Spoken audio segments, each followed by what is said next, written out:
오늘 제목이 뭐죠? 복 있는 사람이라는 주제로 잠시 말씀을 나누려고 합니다. 요즘 이제 마태복음을 강론하고 있는데요. 우리가 이제 오늘부터 산상수훈, 산상보훈이라고도 합니다. 우리 예수님께서 오늘 1절에 있는 말씀 그대로 예수께서 무리를 보시고 어디에 올라가셔요? 산 위에 올라가사 거기에 앉으시니라고 하시는 말씀으로부터 시작돼서 7장까지 계속됩니다. 5장, 6장, 7장까지 계속되는데 이 말씀이 한 번 앉았다 계속된 말씀이냐, 한 번 앉으셨다 일어났다가 또 반복된 말씀이냐, 여기에 대한 이야기는 사실 그렇게 중요한 건 아닙니다. 중요한 것은 어떻든 산 위에서 주님이 앉으사 무리를 보시고 시작된 이 약속의 말씀이 7장까지 계속된다는 사실을 우리는 먼저 기억해야 합니다. 이 말씀을 통해서 주님께서 우리에게 주시고자 하시는 교훈은 아주 확실해요. 여러분은 복 있는 사람이라는 사실입니다. 할렐루야. 여러분은 복 있는 사람이므로 복 있는 사람으로서 하나님의 영광을 선포하고 하나님의 사람으로서 담대한 믿음의 인생을 살아야 될 것을 오늘 말씀하고 있습니다. 구약에 율법이 있습니다. 율법. 우리는 계명이라고도 하고 율법이라고 하는데 율법이 얼마나 많습니까? 모세오경, 창세기, 출애굽기, 레위기, 민수기, 신명기를 모세오경이라 하고 모세를 통해서 그 하나님의 감동을 이끌 이 모세오경이 우리는 율법서라고 합니다. 율법서. 또 기타 선지서도 있고 역사서도 있고 시가서 또는 시편이나 아가서나 잠언의 말씀도 있죠. 있는데 그 모든 말씀이 율법에 대한 해석입니다. 율법을 말씀해 놓은 거예요. 근데 율법이 그렇게 많은 양으로 돼 있지 않습니까? 그럼에도 불구하고 이 율법의 핵심은 뭐냐면, 정신이 뭐냐면 십계명입니다. 그래서 십계명은 모든 율법의 근원입니다.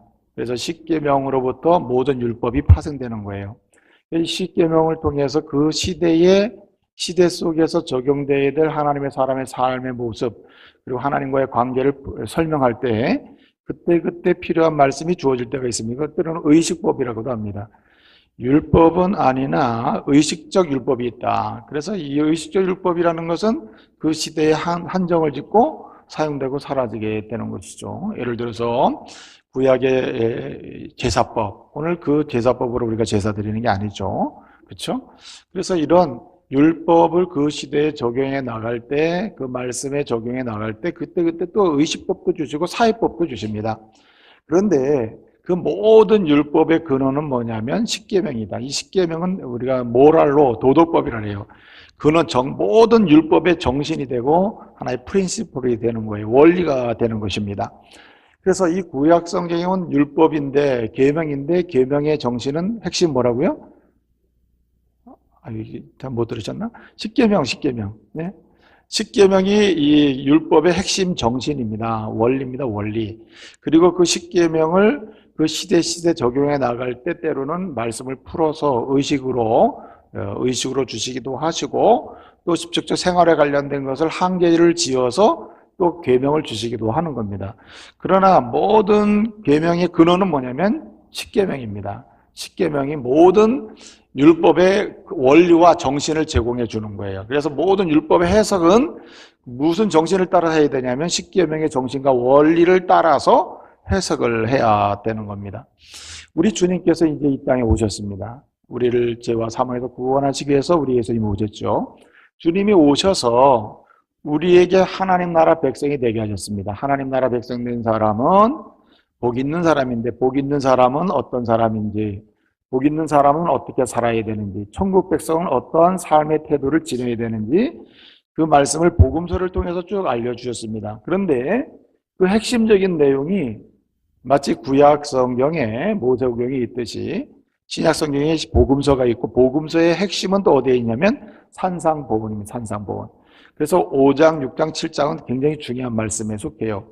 그런데 이렇게 산 위에서 하나님의 백성으로서 복 있는 사람으로서 어떻게 살아야 되는지를 말씀하고 있는 5장, 6장, 7장의 말씀을 이렇게 전하시는데 이 5장, 6장, 7장의 말씀의 근원적인 정신과 핵심은 어디에 있냐면 팔복에 있습니다. 팔복. 그래서 산상보훈의 팔복은 구약 성경의 율법의 십계명과 같아요. 그래서 산상보훈의 해석을 하는 모든 원리는 어디서 나오냐면 팔복에서 나오는 것입니다. 팔복. 그리고 복음서의 모든 그리스도인의 삶의 자세와 그리고 삶의 태도, 어떻게 주님을 섬길 것이냐, 세상에서 그리스도인으로 살아갈 것이냐에 대한 모든 해석의 근원은 어디서 나오냐면 팔복에서 나오는 것입니다. 그래서 구약에 십계명이 있다면 신약에는 다시 팔복으로 그 하나님의 백성의 삶의 자세와 근원을 설명할 수 있는 원리가 있는 거예요. 그런데 모두 다 십계명이든 팔복의 말씀이든 방향은 딱 하나입니다. 하나님의 사람은 무슨 사람? 복 있는 사람. 복 있는 사람이 되어야 한다는 거예요. 하나님의 사람은 복 있는 사람이고 복 있는 사람으로 인생을 살아야 하며 복 있는 사람답게 세상 속에서 영향력 있는 하나님의 사람의 이 삶을 살아가야 한다는 사실을 오늘 말씀을 통해서 우리는 확인할 수가 있는 것입니다. 지난 4월 3일인가요? 대한신경정신의학회에서 그 학회에서 리서치한 결과를 조사를 발표를 했거든요. 그 발표 내용이 뭐냐면 한국 성인 남녀 만 20세에서 만 59세까지의 성인 남녀 1000명, 서울시와 6대 광역시에서 1000명을 선정해서 이제 표본으로 조사를 했습니다. 조사를 했는데 그 질문의 핵심이 뭐냐면 당신은 행복한가라는 질문이고 그 질문에 대한 대답을 가지고 이제 조사 결과를 내놨습니다. 그 조사 결과를 보니까 그 조사를 할 때 사실 믿을 만한 공식적인 기관에 의뢰를 하거든요. 마크로벨 엠브레인이라고 하는 리서치 기관이 있는데 거기에다가 의뢰를 해서 우리 한국 사람들 성인 남녀 20대에서 59세까지의 성인 남녀의 정신 건강 또는 행복 지수에 대한 이제 리서치를 의뢰한 겁니다. 그 결과가 어떠했냐면 당신은 행복한가에 대한 질문에 대해서 여러분 속으로 대답해 보세요. 여러분 행복하십니까? 표정이 천차만별이라. 행복하기도 하지만 아니기도 하고 어떤 사람은 행복합니다 이래요. 어떤 사람은 행복하기 뭐 이렇게 하는 사람도 있겠죠. 그런데 이렇게 당신은 행복합니까? 라는 질문에 대해서 한국의 성인 남녀 1000명이 대답한 내용은 뭐냐면 36%가 그 36%가 한마디로 얘기해서 정말 행복하지 않다 이렇게 대답을 한 겁니다. 아 정말 불행하다. 진짜 불행하다. 나머지 한 64% 정도는 행복합니다. 근데 그것도 또 나눠질 수 있죠. 분류가 되는데 어떻든 중요한 건 뭐냐면 36%가 행복하지 않다고 그런 거예요. 그런데 그 행복하지 않다고 이야기한 사람들을 또 분류를 해보면은 그 중에 그러니까 28%가 우울함 때문에 너무 힘들다. 21%가 이상하게 그냥 왠지 모르게 특별한 일도 없는데 불안하다. 미래에 대한 불안감, 현재에 대한 불안감, 아내나 남편에 대한 불안감, 여러 유형이 있는데 하여튼 불안감이 있다는 거예요. 그 다음에 더 중요한 문제는 뭐냐면 약 한 11% 정도가 뭐라고 얘기했냐면 11% 정도가 나는 요즘에 이렇게 화가 나는지 몰라요. 화가 난다는 거예요. 왜 화가 나느냐? 이유도 없어요. 그냥 화가 나는 거예요. 그리고 정말 별 특별한 일도 아닌데 분노를 조절하지 못하는 거예요. 분노 조절이 안 되는 겁니다. 그래서 정말 분노를 안 해도 되는데 막 분노를 한다든가 정말 특별한 일도 아닌데 마치 사생결단으로 싸운다든가 이런 일이 막 일어난다는 거예요. 그래서 한마디로 얘기하면 한국 사람의 성인 남녀의 현재적 상황의 모습은 한마디로 행복하지 않다는 거예요. 완전히 행복하지 않다는 사람도 있지만 그런 여러 가지 이유로 부분적으로 좀 불행한 사람들이 아주 많다. 너무 힘들다 하는 사람이 많다는 거예요. 여러분 유엔에서 유엔 세계 정신건강, 세계 행복의 날에 기점으로 해서 이 동일한 질문을 다 던진 거예요. 그래서 또 조사를 했더니 143개국이 동참을 했거든요. 143개국에서 당신 행복하십니까? 라는 질문에 대한 대답을 얻고 이제 조사를 했어요. 근데 그 점수를 매기거든요. 그 점수를 이제 줘서 그것을 순위를 매기는데 우리나라 성인 남녀들의 행복 지수는 어느 정도 될까? 국가별 순위로 따질 때 143개국이 했는데 우리나라는 몇 등 했을 것 같아요? 몇 위 했을 것 같아요? 네. 제 마음의 소원은 1위를 하면 좋겠어요. 자, 모든 행복이죠. 근데 우리나라가 140, 최근에 143개국 중에 118이에요. 118위. 그만큼 행복지수가 떨어져요. 그러면 아주 행복하다. 나 정말 우리 행복하다고 응답한 수치가 가장 높은 나라들이 어떤 나라냐면 에콰도르, 파라과이 뭐 이런 나라들입니다. 예? 중남미에 있는 나라들이거든요. 그럼 그 나라들이 경제적인 그런 지수가 높은 나라냐? 경제적으로 굉장히 부유한 나라냐? 그렇지 않잖아요. 우리나라만 해도 굉장히 경제적으로 강대국 아닙니까? 경제대국 아니에요? 그럼에도 불구하고 그렇지 않다는 거죠. 또 세계에 내놓을 만한 선진국들 있잖아요. 뭐 G7이 뭐 등등 이러한 나라들이 행복 지수에 있어서 앞순위에서 뒤로 한참 밀린다는 겁니다. 그러면서 이 대한신경정신의학회에서도 내린 결론이기도 하지만 유엔에서도 내린 결론이 뭐냐면 사람의 행복은 물질의 소유에 따라 결정되지 아니하고 지극히 정신건강과 관련이 있다고 결론을 내린 겁니다. 여러분, 나 돈 없어 죽고 싶어 이런 사람 손 들어보세요. 그런 사람 별로 없죠. 아, 나 왜 이렇게 우울한지 몰라요. 왜 두려운지 몰라요. 나는 왜 이렇게 미래에 대해서 그렇게 염려만 하는지 몰라요. 나는 왜 이렇게 죄책감에 사로잡혀서 포로가 돼서 꼼짝달싹하는지 모르겠어요. 다른 사람한테도 왜 나만 이러는지 모르겠어요. 등등 이런 유형으로 심각하게 고통하는 사람이 있습니다. 여러분, 나 물질이라 소유하고 싶어도 소유가 없어서 너무 죽고 싶어요. 그래서 신경정신과 찾아가는 사람 봤습니까? 없잖아요. 그래서 이 최근에 이러한 이 행복지수에 대한 검토 결과, 분석 결과가 내린 결론, 인간의 행복은 물질의 문제가 아니라 뭐의 문제? 정신의 문제다. 여러분, 오늘 말씀은 이렇게 얘기합니다. 눈에 보이기에는, 우리가 다 눈에 보이기에는 다 이 정도 되면 행복해야 될 거 아니에요. 과거에 10년, 20년 전에 비하면 진짜 행복해야 되지 않아요? 그때 당시만 해도 뭐 잘 살아보자 안 했어요. 뭐 풍부하면 잘 살 거예요. 행복할 거야. 뭐 길이 나고 전기가 들어오고 편리한 생활 환경에 오면 너무 행복할 거 이렇게 했지만 지금은 밥까지 해줘도 행복하지 않다 그러잖아요. 다 전기밥솥에 밥을 다 해주고 그래서 힘들어 죽겠다고 그래요. 설거지도 힘들다라고. 예? 너무 힘들다 그래요. 뭐 10년 전만 해도 그런 거 어디 있습니까? 15년 전만 해도 자기가 밥 다 해서 차려놓고 다 하고. 예? 이제는 뭐 반찬도 안 하잖아요. 예? 행복 나들이 반찬집 가서 다 사가지고. 뭐, 다 사서 먹는 거 아닙니까? 이렇게 해도 힘들다 그래요. 이게 문제가 뭡니까 도대체? 이게 소유의 문제가 아니라는 거죠. 그래서 사람들이 객관적으로 보기에 너무 행복해야 되는데 행복하지 못하다. 예? 그래서 내린 결론은 이 정신적인 문제가 행복의 상당히 기준이 되는 것이고 행복하게 하는 그 요인이 되는 정신 문제다. 이렇게 이제 얘기하는 거거든요. 자, 그런데 정말 정신 문제가 이 문제를 풀어갈 수 있는 일면 맞습니다. 맞는데 오늘 주님은 우리에게 말씀하시는 거예요. 오늘 우리 주님을 따르는 수많은 사람이 있습니다. 사실은 이런 사회에 행복하게 보이는데도 불구하고 36%, 약 한 3분의 1이 불행하다고 있고요. 행복하질 않아. 그리고 60% 되는 사람조차도 온전히 행복한 것도 아니야. 그러니까 알고 보면 다 불행해. 이런 상황이라 이 말이에요. 그런데 이런 구조가 어디에 들어와 있냐면 교회에도 들어와 있다. 교회를 다닌다고 하는 사람들은 그냥 행복하냐? 교회를 다닌다고 하는 많은 사람들도 알고 보면은 이런 구조 속에 있다. 어떤 사람은 교회를 다니지만 행복하지 않아. 문제의 포로가 돼 있고, 예? 절망의 포로가 돼 있고, 의심과 염려의 포로가 돼 있고, 예? 사랑의 결핍의 포로가 돼 있다, 이 말이에요. 그래서 너무 힘들어요. 어떤 사람은 행복하다고 말해요. 그러나 진정으로 행복하지 못해요.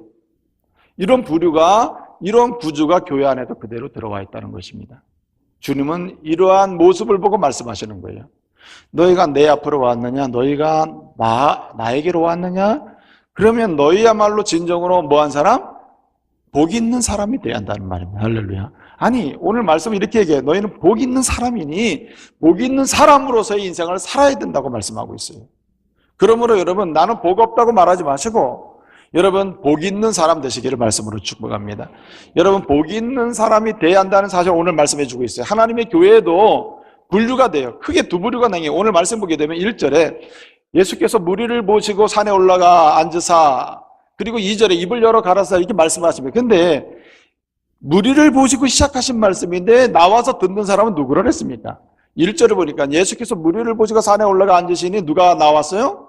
무리가 나온 게 아니라 제자가 나왔다고 했습니다. 이 말씀은 예수를 따라가는 사람, 예수를 따라다니는 사람이 많아요. 오늘처럼 교회에 나오는 사람이 많아요. 많은데 크게 두 부류가 있다. 하나는 무리라는 부류가 있고 하나는 제자라는 부류가 있다는 말입니다.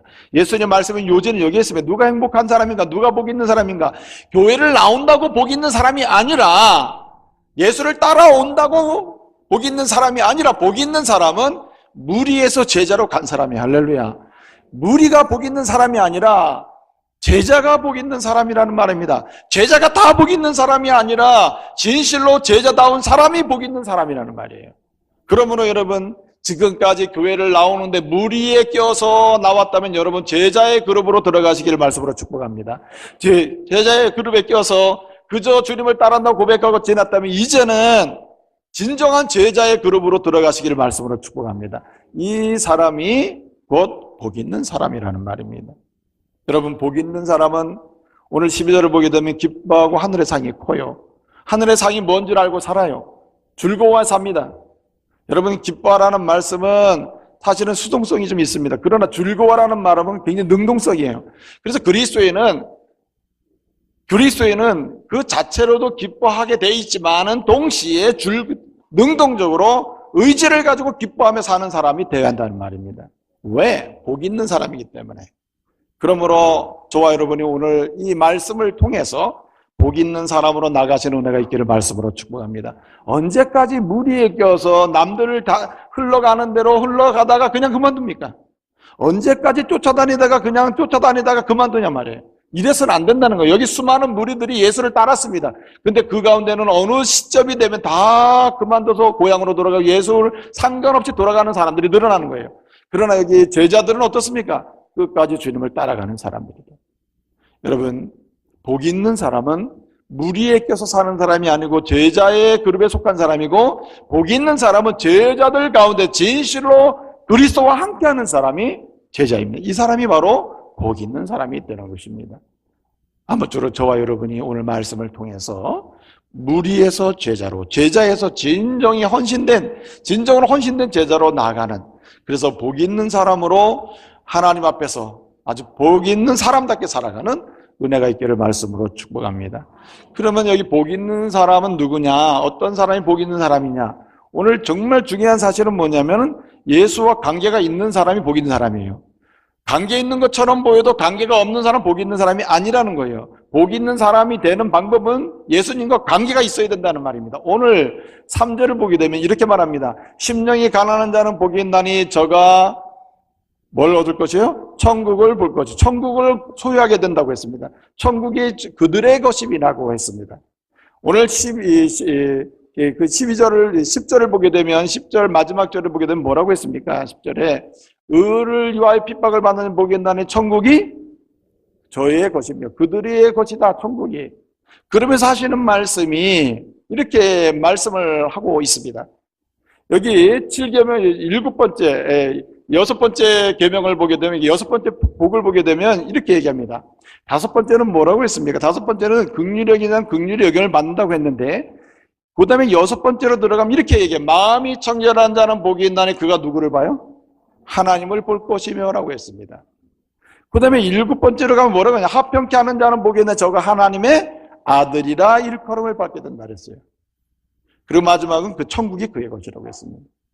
그러니까 여기 천국과 하나님과 하나님의 아들이라는 이 말의 의미는 1절이 시작되는 것처럼 예수님이 이 팔복의 말씀, 산상보훈의 말씀을 주실 때는 누굴 보고 시작하셨냐면 자기를 수없이 따라오는, 지금 막 따라오는 누굴 보고? 무리를 보시고, 예수께서 무리를 보시고 따라오는 수많은 무리를 보시고 내가 복 있는 사람을 선포해야 되겠다 하시고 산 위에 올라가십니다.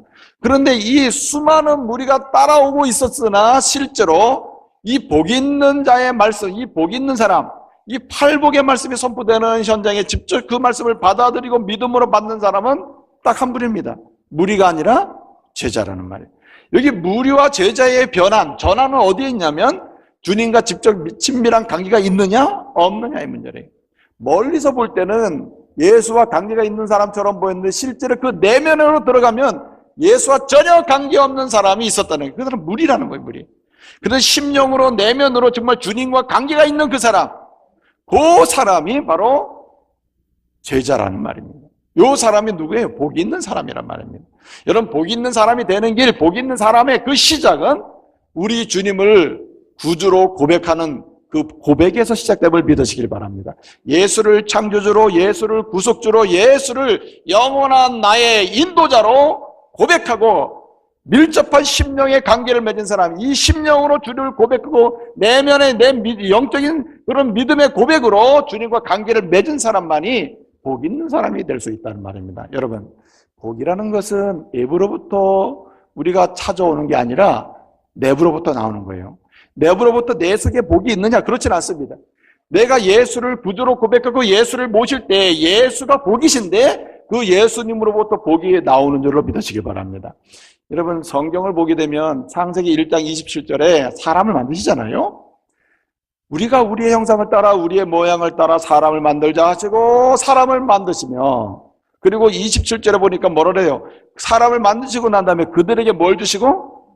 복이라고 대답하세요. 시작. 복을 주시고. 그래서 1장 28절에 보니까 그들을 만드시고 그들에게 복을 주시고 이르시되 생육하고 번성하여 땅에 충만하라. 그리고 땅을 다스리라. 정복하라. 이렇게 말씀하셔요. 복을 주시는 것입니다. 그리고 우리 하나님께서 타락한 백성들을 주께로 부르시는 거룩한 구속의 사역을 이루시면서 그 복을 주셔요. 여러분, 성경의 마지막은 어떤 말씀으로 기록되고 있을 것 같아요? 성경의 마지막은 요한계시록 22장 21절이에요. 성경의 22장 21절 요한계시록 말씀이 뭡니까? 주 예수의 은혜가 모든 자들에게 있을지어다 이렇게 끝나요. 여기 주 예수의 은혜라는 말은 주님을 통해서 나오는 복이 여기 모든 자에게 있습니다만 모든 자는 원문상으로는 성도를 가리켜요. 모든 성도에게 있을지어다 말씀이에요. 그러니까 우리 예수님은 어떤 분이냐면은 창조 때부터 그리고 종말의 시기까지, 창조 때부터 말씀을 마치는 시기까지, 창조 때부터 주님 재림하시는 그 시기까지, 재림 이후에 하나님 나라에 거하도록 하는 영생의 복을 주시기까지 뭐 하시는 분 따라서 복 주시는 분, 복 주시는 분임을 믿으시길 바랍니다. 복 있게 하시는 분이 주님이십니다. 그렇기 때문에 주님과 관계가 있는 사람은 우리 손에 무언가 소유하고 잡기 전에 이미 그 사람은 복 있는 사람이 된 거예요. 여러분, 그래서 아브라함이 믿음의 조상이랍니다. 아브라함을 통해서 믿음의 후손이 나와요. 그리고 예수님이 나와요. 예수님이 오셔서 믿음의 백성을 만드시죠. 그 아브라함과 관련해서 히브리서 기자는 이렇게 설명합니다. 6장 14절을 보게 되면 내가 복주고 복주리니 내가 번성케 하고 번성케 하리니 했습니다. 그 결과가 믿음의 역사가 일어나게 되는 거예요. 여러분, 한마디로 우리 주님께서 믿음의 사람들에게 주시는 바가 뭐냐면 복이라, 복. 믿음의 사람들을 어떻게 만드는 거냐? 복 있는 사람으로 만드는 것입니다. 그렇기 때문에 주님과 밀접한 관계가 있을 때, 믿음의 고백을 할 때, 예수를 나의 구주로 영접할 때, 나를 만드시는 분으로 믿을 때, 그리고 내 인생 전체를 이끌어 가시는 완전한 인도자로 고백할 때, 그 사람은 그 자체로 복 있는 자임을 믿으시길 바랍니다. 여러분, 어린아이가 있잖아요. 어린아이가 엄마가 그 앞에다가 내가 양육할 때 입어야 될 옷, 먹어야 될 분유 다 쌓아놓고 보여줘야 아이가 위로가 됩니까? 아, 나 이제 근심이 없구나. 우리 엄마가 분유까지 다 갖다 놓고 옷까지 다 갖다 놨구나. 예? 그리고 심지어는 내가 다닐 유치원까지 내가 너 크면은 무슨 어디 유치원에 보낼 거야, 뭐 꿈동산으로 보낼 거야, 뭐 이런 식으로 이렇게 다 얘기를 해놔야 아이가 우리 엄마 믿을만해 이렇습니까? 아니죠. 엄마는 그 자체로서 아이에게 모든 것을 해줄 뿐으로 이렇게 신뢰가 되는 거예요. 그래서 여러분, 주님께서 이와 같은 파이디온, 이와 같은 어린이, 이와 같이 어린이 같은 믿음을 가진 사람이 복을 받는다고 하신 거예요. 예? 보세요. 이 아이는, 어머니는 그냥 그 존재 자체입니다. 아무것도 뭐 실제로 보여주거나 아무것도 어떤 보증을 해줄 수 있는 어떤 거 아무것도 없어요. 근데 아이는 엄마 품에 안기는 순간에 그는 그 자체로 만족이에요. 한마디로 복 있는 상태가 돼버리는 거예요. 누가 있으면. 그게 무슨 관계? 신뢰 관계죠. 여러분, 아무리 우리가 인자하게 생기고 사랑이 넘치는 행동을 하더라도 엄마가 있는 아이에게 가서 내가 너를 사랑해줄게 아무리 해도 이루가 안 돼요. 왜? 신뢰를 못하기 때문에.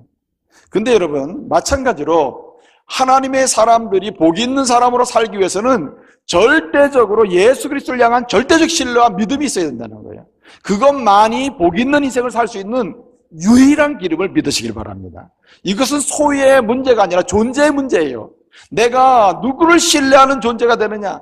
우리 주님을 신뢰하고 주님이 나를 십자가를 통해서 죄와 사망에서 구속하신 유일한 구주시라고 하는 믿음의 신뢰를 보냈냐 그렇지 않느냐에 따라서 내 마음은 불안으로 때로는 염려로 절망으로 갈 수도 있고 희망으로 소망으로 갈 수도 있다 이 말이죠.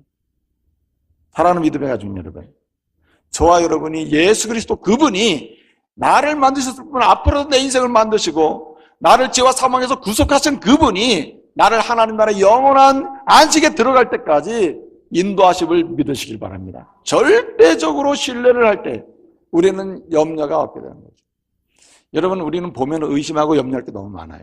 그러나 이 모든 것도 우리 주님이 주관하신다고 하는 믿음이 있으면 염려를 뛰어넘어 신뢰로 담대하게 도전하게 될 줄로 믿습니다. 이것이 복 있는 사람의 특성이에요.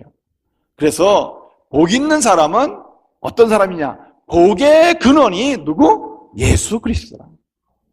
복의 근원 강림하사 찬송하게 하소서. 우리 예수님이 복의 근원이라고 고백하고 복의 근원 되신 그분 앞에 내 인생 전체를 맡길 때 이 사람이 복 있는 인생으로 살 수 있다는 말입니다. 여러분, 우리 주님께서 그를 절대적으로 신뢰하는 사람에 대한 그 영적인 상태로부터 외적인 상태까지 주님은 책임을 져주십니다. 그렇기 때문에 우리는 주님을 얼마나 신뢰하느냐, 어떤 신뢰의 태도로 사느냐에 따라서 우리의 삶의 내용은 전혀 달라질 수밖에 없다는 말입니다. 여러분, 오늘 주님은 그래서 주님께서 무리를 보시고 산에 올라가 앉으시니 제자들이 나왔다고 하는 이 말씀을 마태는 명료하게 기록하는 거예요. 당신은 지금 무리인가 아니면 제자인가? 얼마 전에 나온 책 중에 당신은 제자인가 팬인가 라는 제목의 책이 나온 적이 있어요. 오늘 이 시대에도 자신의 필요를 채워줄 때 예수의 팬이 돼서 예수를 따라다니는 사람이 있습니다. 여러분, 특정한 연예인이 있을 때 팬들이 얼마나 많습니까? 그러나 그 팬으로서 그 특정 연예인에게 자신의 인생을 맡깁니까? 팬은 팬일 뿐이에요. 자기가 필요할 때 자기가 마음의 위로를 받을 수 있는 상황이 될 때 그냥 따라가 보는 거예요. 그러나 그에게 인생을 맡길 수가 없어요. 왜냐하면 그는 진정으로 내게 위로를 줄 자가 아니기 때문에 그렇다 이 말이죠. 그렇기 때문에 예수를 절대적으로 신뢰하고 그분께 나갈 때 그분께 내 모든 약함을 고백하고 모든 것을 비운 상태에 주님이 나를 채우셔야 됩니다라고 간구할 때 하나님 나라가 내 안에 임하게 돼요. 애통할 때 주님의 위로를 주십니다. 내가 정말 애통하고 슬퍼하느냐? 나로 인해서 슬퍼하느냐? 내 앞에서 너의 모든 고통을 고백하느냐? 내가 너를 위로하는, 내가 위로를 채우겠다 이렇게 말씀하시는 거예요.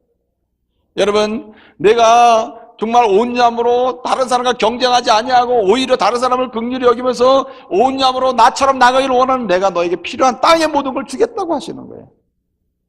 의를 위하여 목마르고 또 의에 주려고 목마르는 이런 정말 지금 이 세상 것에 애타서 하는 게 아니라 하늘의 것을 소망하며 사는 그 마음을 주님 앞에 드릴 때 이것은 주님만이 하실 수 있습니다라고 고백할 때 주님이 배부르게 하셔요.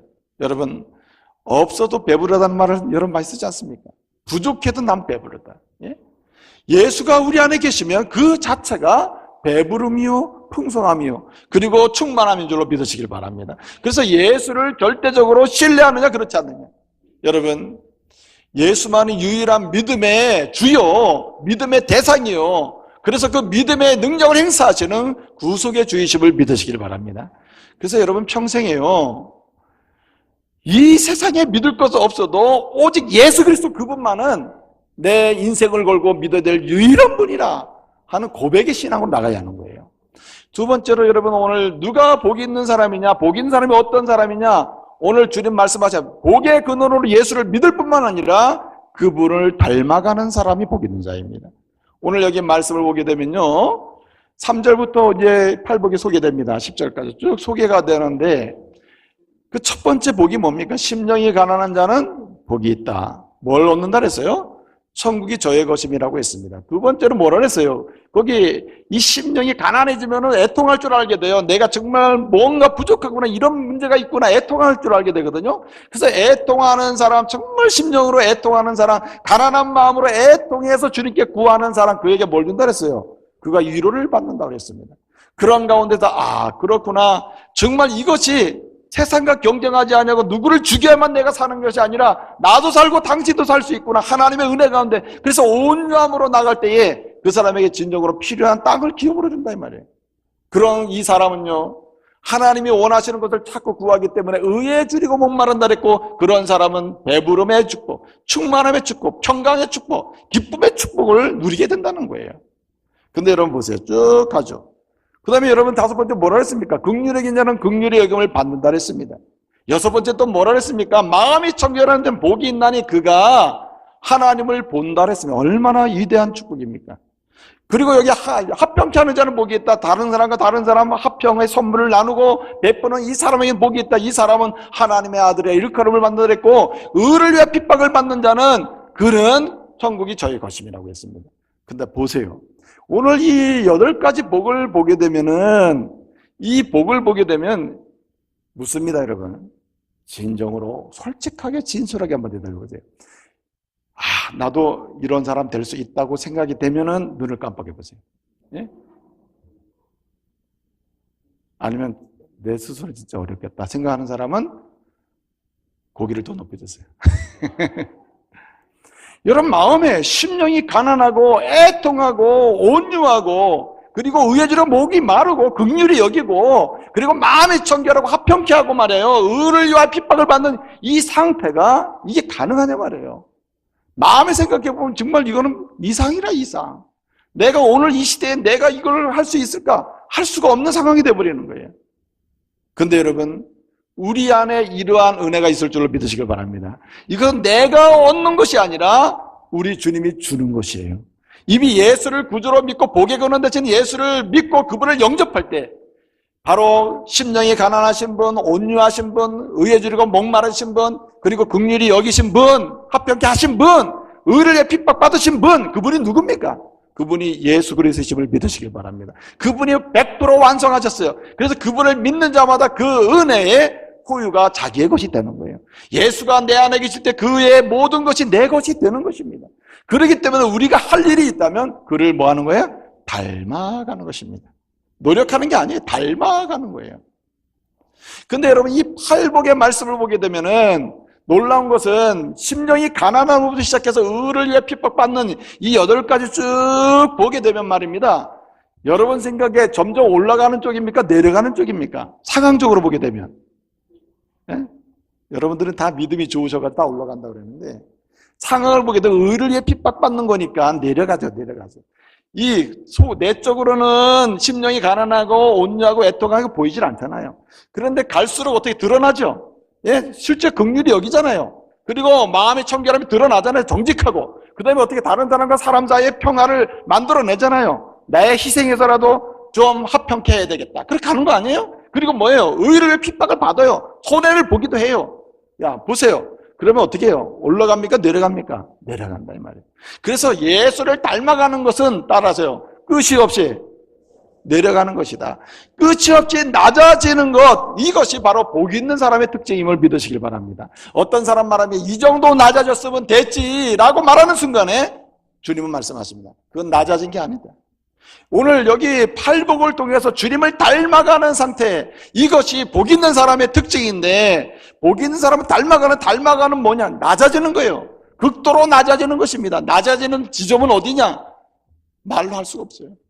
주님 따라 계속 낮아지는 것입니다.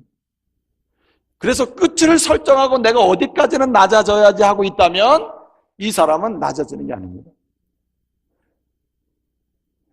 그래서 어거스틴 사람은 이렇게 말합니다. 제자가 물어요. 당신 어떻게 이렇게 경건한 사람을 하나님 앞에 이렇게 사랑받고 사십니까? 제일 중요한 덕이 있다면 무엇입니까? 그랬더니 어거스틴이 말해요. 첫째도 겸손, 둘째도 겸손, 셋째도 겸손해. 한번 낮아지는 거라. 주님처럼 낮아지는 것만이 진실로 하나님의 사람의 삶의 모습이고 복 있는 사람이다. 이렇게 얘기를 해요. 그러면서 하는 말이 뭔지 아십니까? 그러나 정말 주의할 것이 있다. 어거스틴이 얘기해요. 내가 정말 지극히 낮아지고 있다고 스스로 인정하는 순간에 그는 교만하는 거래요. 예? 그는 교만한 상태가 됐다는 말이에요. 이 정도면 내가 낮아진 거 아니야? 이럴 때 그는 이미 교만의 포로가 됐다 이 말이죠. 그렇기 때문에 그리스도인은 복 있는 사람은 어떠냐? 이 정도면 낮아진 것이 아니라 이 정도가 존재하지 않아요. 우리는 어디서든지 하나님 앞이든 사람 앞이든 어떻게 해요? 계속 낮아져야 할 줄로 믿습니다. 여러분, 낮아짐에는 공간이 생겨요. 이 영적으로 보더라도 낮아지는 사람에게는 영적인 스페이스가 생겨요. 그 스페이스는 무슨 스페이스냐면, 공간이냐면은 바로 은혜가 들어올 자리고 예수님이 들어올 자리고 주님의 거룩한 능력의 역사가 일어날 자리임을 믿으시길 바랍니다. 낮아지는 사람한테는 하나님의 능력이 나타날 이 공간과 틈이 생기는데, 높아지는 사람한테는 그런 틈이 보이질 않아요. 은혜가 들어갈 자리가 보이질 않아요. 그렇기 때문에 끝없이 낮아지는 사람에게 우리 하나님은 복 있는 사람의 영광과 기쁨을 누리게 하실 줄로 믿습니다. 여러분, 이것은 우리의 과제예요. 주님을 닮아가는 한계가 있는 게 아니라 주님이 끝까지 낮아지는 것처럼 주님이 낮아지는 데까지 낮아질 수 없는 우리의 약함이 있어요. 그렇기 때문에 우리는 낮아짐에 한계가 있어서는 안 된다. 낮아지고 더 낮아졌는데 불구하고 더 낮아질 것이 요구된다면 어떻게 해야 됩니까? 더 낮아져야 할 줄로 믿습니다. 그래서 낮아지는 자들에게 하나님은 채워주셔요. 낮아지는 자에게 주님이 채우신단 말이에요. 그래서 여러분, 낮아지는 자를 높이셔요. 낮아지면 높아질 공간이 생기잖아요. 낮아진 만큼 현실적으로 높아질 공간이 생기는 거 아니에요? 낮아진 만큼 채워지는 역사의 공간이 생기고, 낮아진 만큼 하나님의 능력의 역사가 일어날 공간이 생긴다 이 말이에요. 저와 여러분에게 하나님이 일하시고 하나님이 역사하시고 하나님이 들어오시고 하나님의 은혜가 충만하게 임할 수 있는 영적인 스페이스를 만드는 여러분 되시기를 말씀으로 축복합니다. 무엇입니까? 예수를 따라 낮아지는 거예요. 그래서 여러분, 야고보는 이렇게 얘기하잖아요. 야고보 4장 10절 이하에서 뭐라 그럽니까? 낮아지는 자를 하나님 뭐 하셔요? 높이신다 그랬어요. 시편 147편 6절에서 뭐라고 얘기합니까? 주님은 낮아져 겸손한 자에게 그의 소원을 채우셔요. 채워주십니다. 시편 217절에서도 똑같은 말씀 하시잖아요. 주님은 채우시는 분이다. 마음의 소원, 겸손한 자의 마음의 소원을 채우시는 분이 주님이시다라고 말씀하시죠. 여러분, 솔로몬이 왜 지혜로운 왕으로 평가되는지 아십니까? 솔로몬이 왕이 있어서 기도를 합니다. 왕은요, 비교할 대상이 없습니다. 현실적으로는.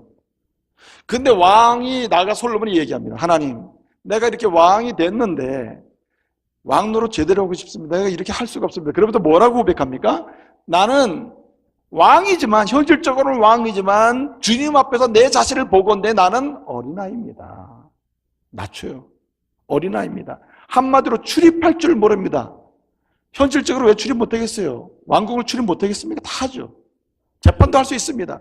그러나 그는 하나님 앞에서, 예수 그리스도 앞에서 어떻습니까? 나는 어린아이입니다. 내 스스로 할 수 있는 게 아무것도 없습니다. 그러므로 하나님의 지혜가 필요합니다. 하나님이 역사하셔야 됩니다. 그래 뭡니까? 주님이 역사하시고 주님이 일하심으로 그는 지혜로운 왕이 되는 거죠. 여러분에게 이런 은혜가 있기를 바랍니다. 그래서 여러분, 그 20세기 말 21세기 초까지 이 경영학의 대부가 피터 드러커라고 하는 사람이에요. 피터 드러커라는 사람인데, 이 사람이 글을 참 아주 황금 같은 글을 많이 썼어요.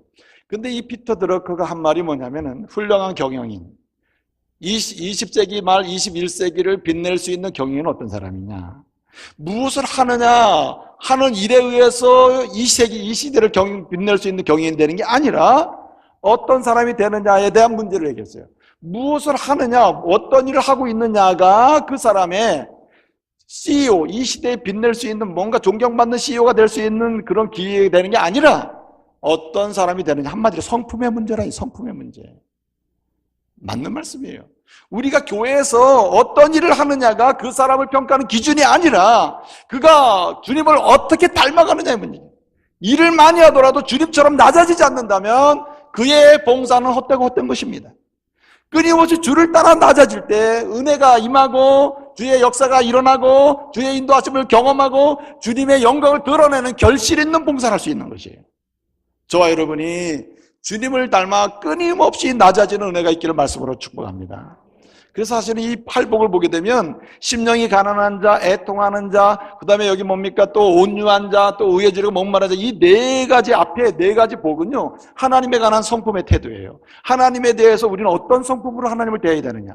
5번째부터 8번째까지 보게 되면 일컨대 뭐 긍휼히 여기는 자, 또 마음이 청결한 자, 또 뭡니까? 합평케 하는 자, 의를 핍박받는 이 네 가지 후반기의 네 가지 복은요 사람에 대한 태도예요. 그러니까 하나님 앞에서도 끊임없이 낮아지고 사람 앞에서 끊임없이 낮아질 때 이 사람은 복 있는 사람으로 인생을 살 수 있음을 믿으시길 바랍니다. 이것이 정말 중요해요. 마지막 한 가지 더 말씀드리면 이렇습니다. 복 있는 사람은 어떤 특징이 있는가? 복 있는 사람은 어떻게 알아볼 수 있느냐? 복을 나누는 것을 통해서 알 수 있다는 말입니다. 내가 복이 있다면, 내가 복 있는 사람이라면 내게 있는 복을 나눠줄 수 있고 축복할 수 있는 사람이다. 누군가를 축복하는 사람이라면 그 사람은 복 있는 사람이라는 말입니다. 오늘 말씀 보니까 1절 2절에 예수님이 무리를 보시고 두 번째로 산에 올라가시고 세 번째로 앉으십니다. 그 다음에 네 번째로 입을 열어 가르치십니다. 이 동사가 줄줄 연결을 해보면 이 네 가지 동사가 연결돼서 말씀하고자 하는 중요한 핵심적인 요지는 뭐냐면 여기에 있습니다. 주님은 지금 뭐하고자 이렇게 움직이고 있어요? 축복하시고자 움직이신다. 복 주시고자 움직이신다. 복 있는 사람은 눈을 뜨고 움직이기 시작하는 그 순간부터 만나는 사람이든 만나는 공동체든 누구든지 간에 뭐 하기를 열망해요? 복 주기를 열망한다. 축복하기를 열망하고 나누기를 열망하고 자기가 받은 은혜와 복을 다른 사람과 공유하기를 끊임없이 움직인다는 거예요. 그래서 여러분의 하루에 눈을 뜨고 하루의 일이 시작되면 여러분이 입을 벌리는 제1성이 축복이 되기를 말씀으로 축복합니다.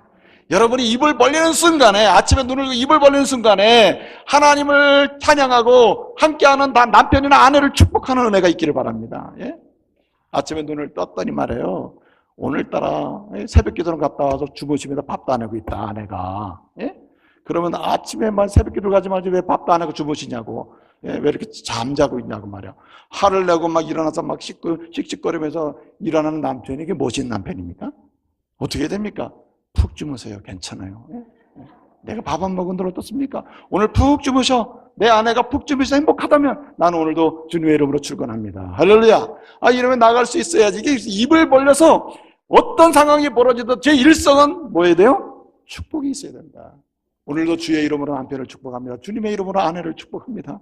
주의 이름으로 자녀를 축복합니다. 예? 축복하는 사람 되시길 바랍니다. 복 있는 사람의 특징은 그의 입과 그의 손짓과 눈빛이 무엇을 말해요? 하나님의 은혜의 복을 말한다. 예? 나는 당신에게 이 하나님의 은혜를 나누고 싶어요. 하나님의 복을 나누고 싶어요. 하나님이 내게 주신 사랑을 당신에게 나누고 싶어요. 눈빛을 강렬하게 느껴와야 된다 이거죠. 눈빛을 쳐다보면 무서워. 날 저주하고 있네. 예? 이렇게 되겠어요? 눈빛을 보기만 해도 고맙습니다. 고마워요. 당신 눈빛만 날 축복하는 줄 알겠어요. 이런 성도 되시기를 말씀으로 축복합니다. 예? 이게 대단히 중요한 거예요. 복을 나누는 사람, 이 사람이 바로 복 있는 사람임을 믿으시길 바랍니다. 주님은 오늘도 말씀하십니다. 당신은 지금 어떻게 살고 있는가? 복 있는 사람인가? 나는 복 없는 사람인가? 정말 제발 이제 나로 인하여 복 있는 사람 되었으니 복 있는 사람으로 살아야 되지 않느냐 말이에요. 여러분, 복의 근원은 오직 예수님이신 줄 믿으시길 바랍니다. 영혼이 잘 되는 길, 삶이 잘 되는 길, 인생의 여정 속에 진정으로 하늘의 것으로 채워지는 은혜를 누리는 길은 복의 근원이 주님을 신뢰하는 것입니다. 그리고 그 주님을 닮아가는 거예요. 끊임없이 낮아지시길 바랍니다. 낮아지는 곳에 주의 은혜의 자리가 있으며 역사하시는 능력의 자리가 있고 주의 동행하심의 자리가 있음을 믿으시길 바랍니다. 여러분, 한 걸음 더 나가서 주님이 오늘도 보시고 올라가시고 앉으시고 입을 열어서 하시면서 그냥 복을 주시기 위해서 몸부림치고 계시듯이 주님 닮아서 여러분 축복하고 하나님의 은혜를 나누기를 위하여 몸부림치시기를 바랍니다. 여러분, 구약 성경에 말해요. 파타우페라는 말이 있어요. 파타우페. 한번 따라해 보실래요? 파타우페. 이 파타페라는 말은 입을 연다는 뜻이에요. 입을 연다. 이 파타페라는 말은 구약성에 쓰일 때는 아무 때나 입 여는 것을 가리키는 게 아니에요. 이 파타페, 입을 연다는 이 말의 의미는 뭐냐면 복을 주는 말씀을 선포한다는 뜻이에요. 여러분의 입술이 입을 열기만 하면 파타페, 복을 주는 입술이 되시기를 말씀으로 축복합니다. 하나님의 사랑과 은혜를 증언하는 능력의 입술이 되기를 말씀으로 축복합니다. 제발 여러분, 오늘 이후로 여러분의 입술에서 저주의 언어가 나오지 않기를 바랍니다. 어떻게 하든지 그냥 입이 저주의 언어가 나올 쯤 되면 입을 다무시기 바랍니다. 입을 다무시. 그리고 드디어 주님의 은혜의 입술, 은혜가 노래되고 선포되고 하는 그런 순간이 시작되면 다시 입을 여셔서 여러분 축복의 통로, 축복의 입술이 되기를 말씀으로 축복합니다. 기도